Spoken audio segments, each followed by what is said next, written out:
el doctor Elmer Huerta. Elmer, buenos días, ¿cómo estás?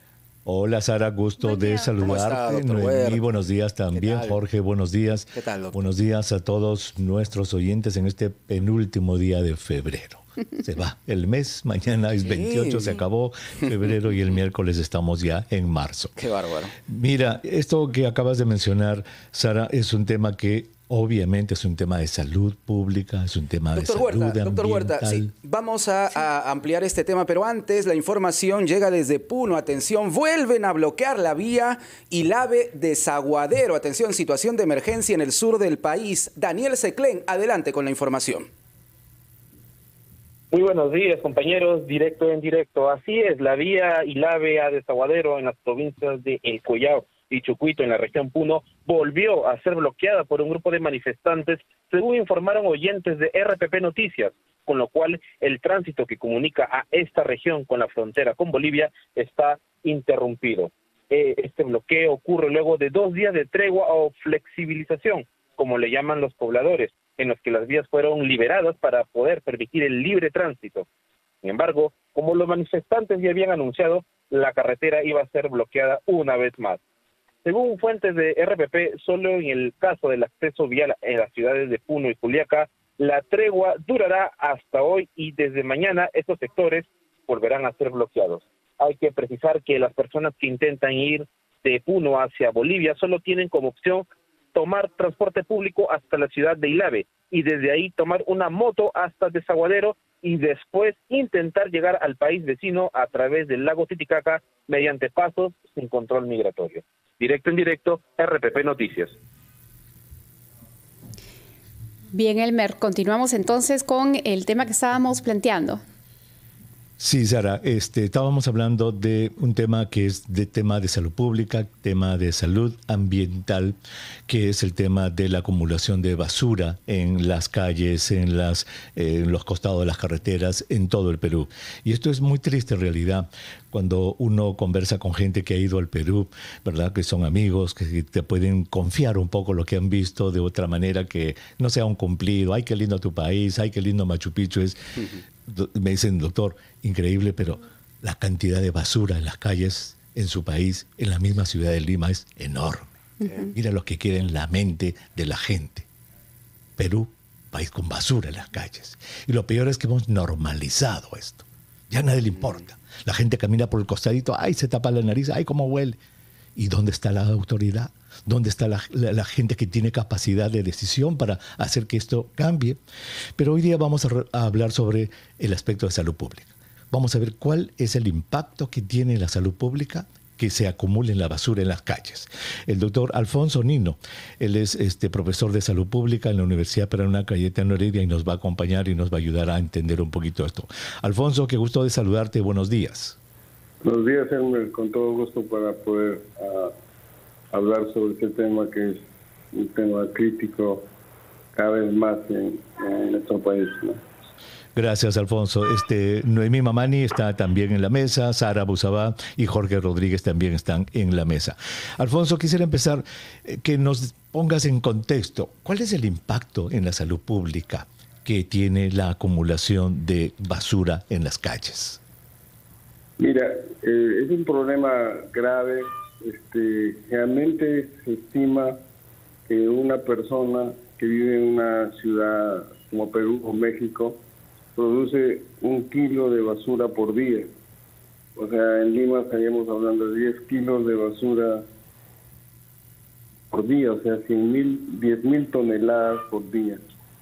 Entonces esto hace que no haya una institución ni los recursos necesarios para poder abordar este tema. Si ustedes ven, hay municipios como San Isidro, Miraflores, San Borja, que no se ve este hecho, porque, digamos, contratan empresas que tienen todo el sistema de recojo, de distribución y de almacenamiento en lugares específicos de la ciudad. Pero realmente los distritos más pobres o que no recaudan dinero tienen que contratar lo que hubiera, camiones, mototaxis, etcétera. Y el otro tema es el tema de la corrupción, ¿no? Entonces no hay un seguimiento que esa basura se ponga en lugares específicos en los famosos rellenos sanitarios.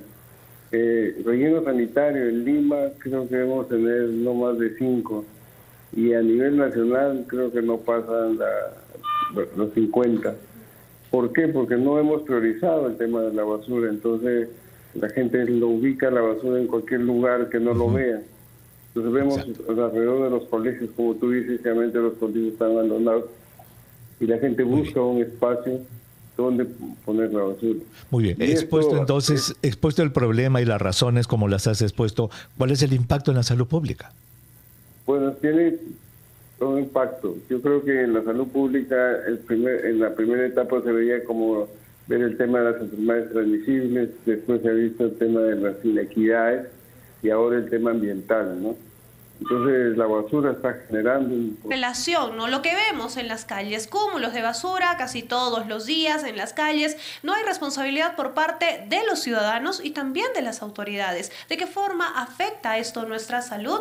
Lo estamos conversando con el doctor Alfonso Nino Guerrero, médico salubrista y profesor emérito de la Escuela de Salud Pública de la Universidad Peruana Cayetano Heredia. Doctor Alfonso, tengo 2 consultas por favor para usted. Una, le ponía el ejemplo, yo vivo en la región Cusco y por ejemplo en la urbanización Licenciados en el distrito de San Sebastián observamos un parque de niños y al costado un cúmulo de basura, y eso es todos los días, y los niños juegan y ahí está la basura. ¿Qué daño le puede hacer esto a los pequeños? Y una segunda pregunta, por favor, porque cuando hablamos de residuos sólidos hay proyectos que presentan las municipalidades, por ejemplo, en torno a rellenos sanitarios o una planta procesadora de residuos sólidos, y muchas comunidades campesinas rechazan estos proyectos porque aseguran que les va a hacer daño. ¿Eso es verdad? Esas 2 consultas, por favor, doctor. Bueno, la primera, creo que lo que afecta directamente son las enfermedades de la piel, enfermedades alérgicas, las enfermedades gastrointestinales, diarreas, por la transmisión de las moscas y la contaminación de los alimentos que a veces están en la superficie de producción. El otro tema, yo creo que hay muy poca cultura de tener rellenos sanitarios. Yo creo que hay 2 elementos fundamentales. El agua, que tampoco se está cuidando. Creo que son contados con los dedos de la mano distritos que tienen laguna de oxidación para volver a reutilizar esas aguas. Y la mayoría de esas aguas servidas van a las quebradas, a las acequias, a los lagos, y eso va a contaminar más cuando los niños se bañan, etcétera. Entonces, el tema también de estos espacios de ubicación de la basura es el mantenimiento, porque lo hacen bonito, lo inauguran y cambian de alcalde y cambia la gente, y entonces no hay sostenibilidad en estos procesos. Esta es una cosa tecnificada. También, por ejemplo, los desechos peligrosos, ¿no? que se producen, por ejemplo, en laboratorios, en los hospitales, que tienen pedazos de sangre o de tejidos, también el uso de las jeringas, desechos de sangre, etcétera, que tienen que tener un trabajo especial. Por eso tienen que ser enterrados bajo una cantidad de tierra y ser cubiertos permanentemente. Entonces, porque todos los plásticos, el vidrio, todo eso tienen una duración que a veces puede durar hasta 100, 200 años su desaparición. Entonces yo creo que hay que tecnificar y exigir que por lo menos todos los distritos tengan un relleno sanitario. Y es cierto, es esta porque piensan que no conocen bien esta experiencia. Nosotros hicimos, cuando yo trabajaba en un proyecto, hicimos pasantías para que muchos municipios de Cajamarca, de Ayacucho vean cómo es un relleno sanitario, y la gente sale maravillada porque es rentable, es por la venta de las cosas reciclables, y también con hacer los combos, o sea, con criaderas de lombrices, etcétera, que van a favorecer la agricultura, ¿no? Sí, y precisamente sobre el tema tenemos información desde el cercado de Lima, porque los vecinos de la zona de Nicolás Ayllón viven realmente rodeados por grandes cúmulos de basura. Fiorella Ramírez, cuéntanos todo, adelante. Buenos días, compañeros. Directo en directo. Así como hay problemas de acumulación de basura en los distritos de Lima Norte por el cierre del relleno sanitario El Zapayal en Caraballo, también se registra una situación similar en la urbanización Manzanilla, en el cercado de Lima, donde los vecinos se encuentran mortificados por el desmonte y la presencia incluso de roedores, debido a la acumulación de desechos que generan algunos cachineros y recicladores que, según los residentes, son las personas que suelen dejar estos desechos. Vamos a escuchar las declaraciones de uno de ellos. Los vecinos cercanos a esta avenida los vemos perjudicados porque ya hay infestación de roedores. Ya no son solamente cucarachas que habían, ahora hay roedores, tanto pericotes, ratones como ratas, que se meten a nuestras casas, asustando a los niños y a las damas que tenemos. A quien hemos escuchado es a José Luis Gamarra, quien es coordinador de la Junta de Vecinos de la urbanización. Él le señaló también que inicialmente realizaron una denuncia e incluso la Municipalidad de Lima colocó 3 contenedores en la avenida Nicolás Ayllón, pero esto no ha solucionado el problema porque estas personas que se dedican a la recolección de algunos artículos continúan dejando basura, por lo que piden en todo caso que se retire a estas personas y se haga también una limpieza en el lugar. Directo en directo, RPP Noticias. Gracias, Fiorella Ramírez. Esto ocurre en el centro de Lima y en ese sentido, doctor Nino, mi pregunta concreta, ¿cuál es la relación entre la acumulación de basura y las enfermedades, tanto respiratorias como oncológicas? Hay estudios que hablan sobre este tema, esta relación que sin duda es bastante preocupante. Claro, por ejemplo, los desechos plásticos, los desechos por ejemplo, de techos de construcción como Eternit más o menos, que tienen sustancias cancerígenas que se ha demostrado que producen un cáncer de los pulmones. Entonces no saben qué cosas se está quemando y eso lleva al ambiente y se convierte en temas cancerígenos. Entonces yo creo que un tema es, por ejemplo, también que todo lo que es con las lluvias en las zonas de sierra, etcétera, esta plaga que tenemos, el uso del plástico, está saturando los ríos, el mar, ¿no? Vemos frecuentemente este daño que hay. Entonces yo creo que tiene que regularse el uso del plástico, utilizar cartón o algunas cosas para mantener limpio el ambiente.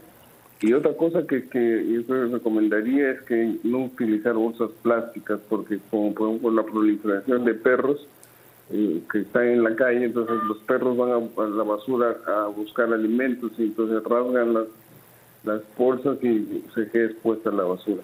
Yo creo que utilizar contenedores de plástico de la mejor calidad que estén en la casa y que durante, por ejemplo, lunes, miércoles y viernes se hace recojo de residuos sólidos y reciclables, y martes, jueves y sábado los no reciclables.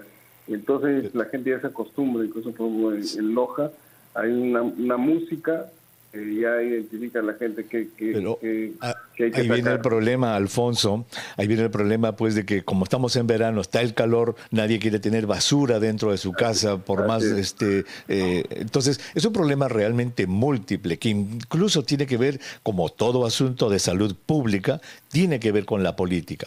Por ejemplo, acabamos de ir con Fiorella, con nuestra corresponsal Fiorella, estuvimos en el cercado de Lima. En el centro de Lima. Así es. Entonces, el alcalde de Caraballo dice, ¿por qué me cierran el relleno sanitario que lo ha hecho el señor alcalde de Lima?